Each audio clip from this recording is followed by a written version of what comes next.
Good morning students. Commercial law दे विच असी न्यू चैप्टर स्टार्ट किया सी legality of contract and agreement declared void, जिहदे विच मैं अज तुहानूं कराउणा आ agreements opposed to the public policy. किहड़े एग्रीमेंट्स आ जिन्हां नूं opposed to the public policy declare किया गया आ। फस्ट ऑफ ऑल सब तो पहला है ट्रेडिंग विद द एनमी।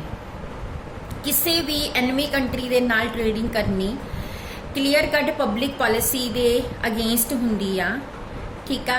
क्योंकि तुसी जदों किसी एनमी कंट्री नाल ट्रेडिंग करदे हो इहदा मतलब तुसी उस कंट्री नूं हेल्प कर रहे हो, ठीक आ।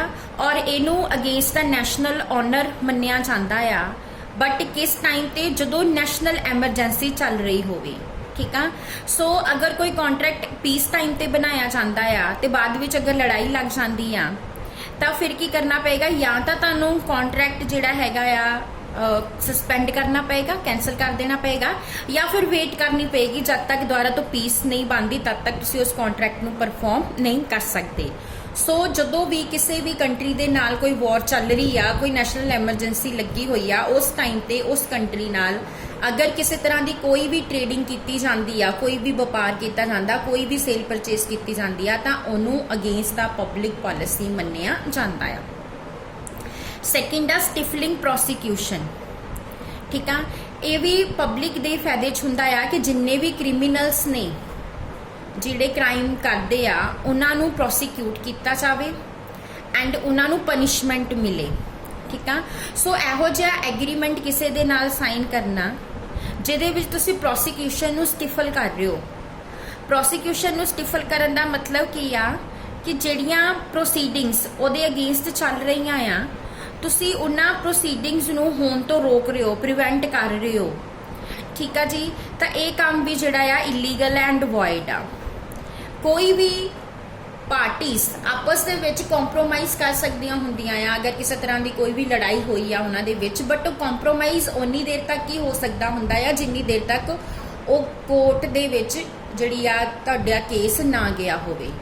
जदों कोर्ट दे विच केस चला जांदा या फिर तुहाडे हत्थों सारा कुछ चला जांदा या फिर तुसीं आपस दे विच किसी तरह का कोई भी कॉम्प्रोमाइज नहीं कर सकते, फिर डिसीजन कोर्ट ने लेना हुंदा आ। फिर उस केस दे विच जदों कोर्ट दे विच प्रोसीडिंग चल रही आ तुसीं आउट ऑफ द वे जाके बाहर जाके जिहड़ा खुद ही कोई कॉम्प्रोमाइज़ करन दी कोशिश कर रहे हो, यानी उन्हां प्रोसीक्यूशनस नूं स्टिफल करन दी कोशिश कर रहे हो, तो ये भी अगेंस्ट द पब्लिक पॉलिसी आ। उस तो बाद थर्ड है मेनटेनेंस एंड चैंपटी। मेनटेनेंस का मतलब वो एग्रीमेंट आ जिथे एक परसन प्रॉमिस करदा आ वो केस फाइल करन दे लई जिस दे विच ओदा अपना कोई इंटरस्ट नहीं आ, मतलब ओदा कोई भी लेना देना नहीं आ उस केस दे नाल जिन्हों फाइल करन लई अगर वो किसी नूं प्रॉमिस कर रहा आ तो उन्होंने असीं मेनटेनेंस कहने आ।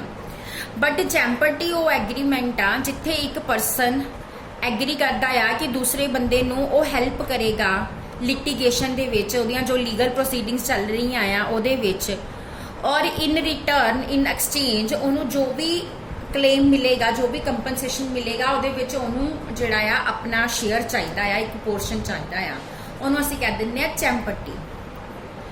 ਇੰਗਲੈਂਡ ਦੇ ਵਿੱਚ ਤਾਂ ਜਿਹੜਾ ਪ੍ਰਿੰਸੀਪਲ ਆ ਮੇਨਟੇਨੈਂਸ ਐਂਡ ਚੈਂਪਟੀ ਦਾ ਉਹ ਇੰਡੀਆ ਦੇ ਵਿੱਚ ਅਪਲਾਈ ਨਹੀਂ ਹੁੰਦਾ। ਇੰਗਲੈਂਡ ਦੇ ਵਿੱਚ ਦੋਨੋਂ ਤਰ੍ਹਾਂ ਦੇ ਐਗਰੀਮੈਂਟ ਜਿਹੜੇ ਨੇ ਇਲੀਗਲ ਨੇ ਐਂਡ ਅਨਇਨਫੋਰਸੇਬਲ ਨੇ, बट इंडिया दे विच जिहड़ा चैंपटी दा एग्रीमेंट आ किसी दा लिटिगेशन दा सबजैक्ट मैटर शेयर करन दा एग्रीमेंट आ, if recovered or not in themselves opposed to the public policy and unless they are extortionate or unconcizable, ठीक है जी। ये एग्रीमेंट जिहड़ा आ इंडिया दे विच ये अगेंस्ट द पब्लिक पॉलिसी नहीं आ। बस गल ये आ कि किसी तरह का कोई अनकनसाइजनेबल बारगेनिंग जिहड़ी आ नहीं होनी चाहिए। जिवें कोई चार्टर्ड अकाउंटेंट जिहड़ा आ अगर वो अपने क्लाइंट दे नाल एग्रीमेंट करदा आ कि जिन्ना उन्होंने इनकम टैक्स दे विचों बेनिफिट मिलेगा वो बचाएगा उहदा इनकम टैक्स ते उहदे विच उहनूं शेयर चाहिए, तो ये एग्रीमेंट जिहड़ा आ वो वॉइड मन्निया जाएगा, ठीक है। So agreement for supplying funds by way of maintenance or champati is a valid, otherwise ये agreement valid नहीं, but अगर ये unreasonable ने, unjust आ, यानी कि न्याय दे खिलाफ ने, या किसी malicious motive ना कीते जाते आ, यानी कि gambling करनी या litigation दे विच इसलिए कीते जा रहे आ, फिर उस केस दे विच ये जिहड़े आ valid नहीं हुंदे। उस तो बाद नेक्स्ट है traffic relating to the public offices. किसी भी पब्लिक ऑफिस दी सेल नाल रिलेटेड एग्रीमेंट करना भी बैड हुंदा आ, क्योंकि ये करप्शन नूं प्रमोट करता है। ठीक है, जिहड़ा साडा ट्रांसफर ऑफ प्रॉपर्टी एक्ट है वो ये कहता आ कि पब्लिक ऑफिसेस जिहड़े हैगे आ कैन नॉट बी ट्रांसफर्ड, ये ट्रांसफर नहीं किए जा सकते, ना ही पब्लिक ऑफिसर की सैलरी ट्रांसफर की जा सकती है। जिस तरह इन्होंने एग्जाम्पल दी आ कि ये जोड़ा आ बी नूं एक पब्लिक सर्वेंट नूं एक अमाउंट जोड़ा पे कर रहा आ और उन्होंने कह रहा कि वो अपनी जॉब तो रिटायर हो जाए तो वो की होएगा, वो जगह ते ए नूं जॉब मिल जाएगी। सो ये एग्रीमेंट जोड़ा आ वॉइड आ, क्योंकि ये जॉब ट्रांसफर हो रही है from the one person to the another person. Second fifth था agreement tending to create interest opposed to the duty. एहो जा कोई भी एग्रीमेंट करना जिहदे नाल तुसे एक पर्सन दे विच एक इंटरस्ट क्रिएट कर रहे हो कि वो अपनी ड्यूटी दे अगेंस्ट जाके काम करे, तो ये एग्रीमेंट जिहड़ा हैगा आ इलीगल आ, opposed to the public policy आ।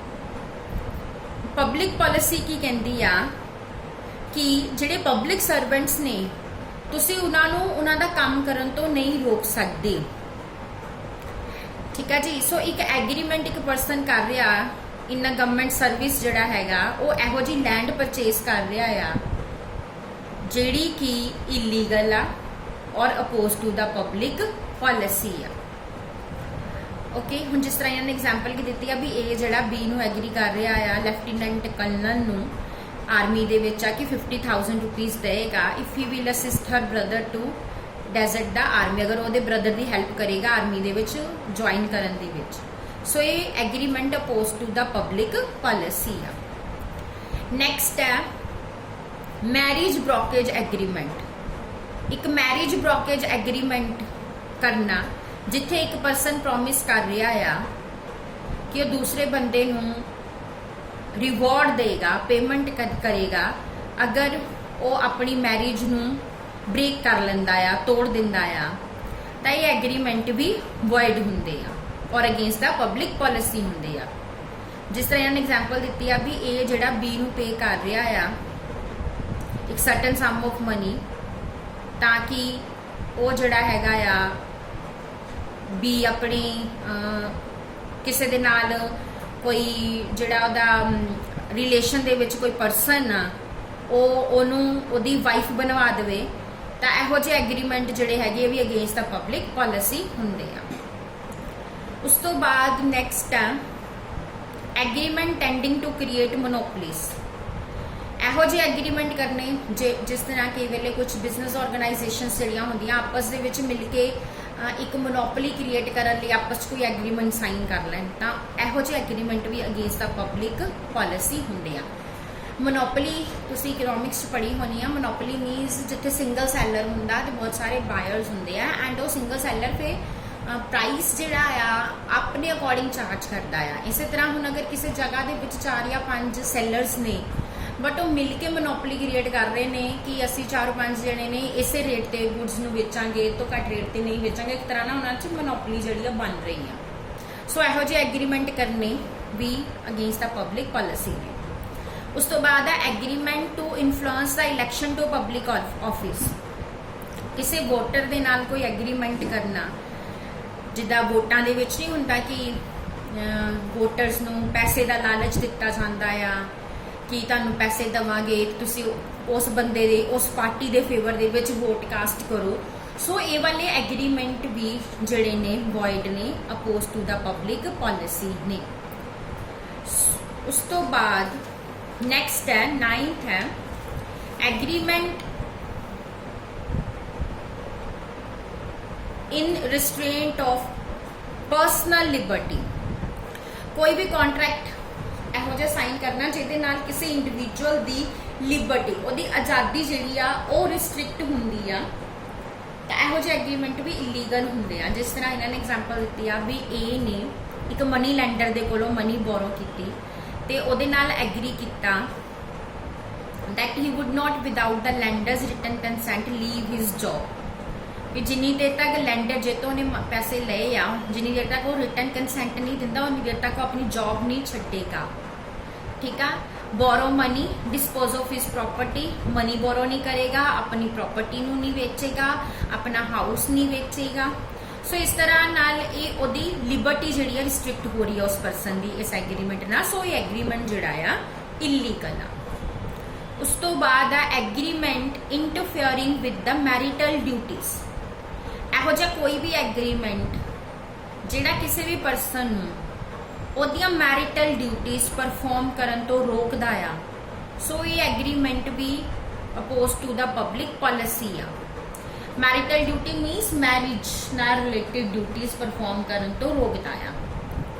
ਹੁਣ ਜਿਸ ਤਰ੍ਹਾਂ ਇਹਨਾਂ ਨੇ ਐਗਜ਼ਾਮਪਲ ਕੀ ਦਿੱਤੀ ਆ ਵੀ ਕਿਸੇ ਵੀ ਵੂਮਨ ਨੂੰ ਮਨੀ ਲੈਂਡ ਕਰਨਾ कि तेन पैसे देवांगे और इन कंसीडरेशन की चाहते हैं कि तू अपने हसबैंड तो डाइवोर्स ले ला ते लैंडर ना ब्याह करा ला। सो ये एग्रीमेंट जिहड़ा आ ये वॉइड आ।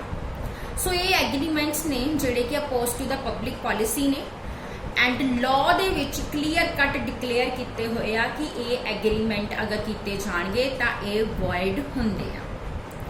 उस तो बाद साडा लास्ट टॉपिक जिहड़ा आ वॉइड एग्रीमेंट्स दा आ भी किहड़े-किहड़े एग्रीमेंट्स ने उन्होंने लॉ ने स्पैसीफिकली वॉइड जिहड़ा है डिक्लेयर किया आ। इहदे विच किसी भी इनकंपीटेंट पार्टी नाल अगर कोई एग्रीमेंट किया जाए, किसी माइनर नाल कोई एग्रीमेंट किया जाए, अनसाउंड परसन नाल कोई एग्रीमेंट किया जाए तो वह एग्रीमेंट जिहड़ा हैगा आ वॉइड हुंदा आ। इसे तरह ही agreement made under a mutual mistake, जदों इहो जिहा एग्रीमेंट होया जिथे कोई मिसटेक आ, मिसटेक फैक्ट दे बारे विच आ, मिसटेक म्यूचुअल आ, दोनों पार्टीज वालों आ, सो वो एग्रीमेंट भी क्लीयर कट वॉइड हुंदा आ। थर्ड आ एग्रीमेंट द कंसीडरेशन और object of which is unlawful. आपां हुणी पढ़ के हटे इस चैप्टर चो एग्रीमेंट जिहदी कंसीडरेशन या ऑब्जेक्टिव अनलॉफुल है वो एग्रीमेंट भी वॉइड हुंदा आ। नेक्स्ट आ एग्रीमेंट द कंसीडरेशन और object of which is unlawful in a part. वो एग्रीमेंट जिहदा कंसीडरेशन या ऑब्जेक्टिव अनलॉफुल आ बट पार्ट एंड उस पार्ट नूं असीं लीगल वन पार्ट तो अगे सैपरेट नहीं कर सकते, तो उस केस दे विच वो एग्रीमेंट भी वॉइड हुंदा आ। एंड फिफ्थ आ agreement made without a consideration. Consideration वाला चैप्टर पढ़िया सी, कोई भी एग्रीमेंट जिहड़ा बिना कंसीडरेशन तो किया जाता है, जिस कंसीडरेशन प्रेजेंट नहीं होंगी, वो भी वॉइड हुंदा आ। सो ये 5 पॉइंट जिहड़े आ ये तां आपां ऑलरेडी अपने प्रीवियस चैप्टर्स दे विच डिस्कस कर चुके हैं। हुण इस तो बाद जिहड़े नैक्सट पॉइंट ने agreement in state of marriage, trade, legal proceedings, ये सारे असीं कल अपने नैक्सट लैक्चर डिस्कस करांगे। Thank you.